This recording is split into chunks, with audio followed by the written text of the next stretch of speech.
Вижте, гледах един материал за подземния свят. По-голямата част е скучен материал за Лорин Хоп. Но има едни 8 минути, които са абсолютна сензация. Снимани са по време на банков обир. Това е бандата, която отвлече Мери Ан Грифит. Страхотно е за силна седмицата или за цяла поредица. Защо ме гледате така? Тия радикалисти се снимат докато убиват банки.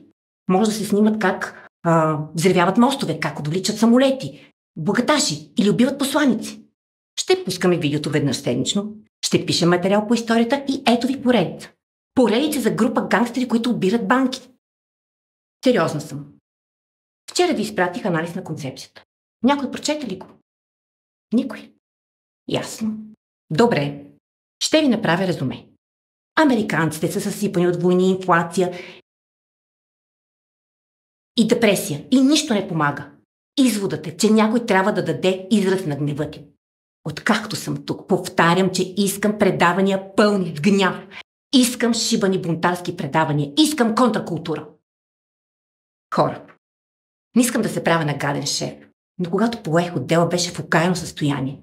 Нямаме нито едно предаване, нямаме нито един удар. Искам да влезнем в топ 20 до края на годината.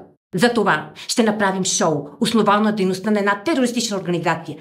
Йосиф Сталин и болшевиките. Искам идеи, колеги. Затова ви се плаща. И следващия път, когато ви изпратя нещо, което трябва да прочетете, го прочетете. Иначе ще ви уволня.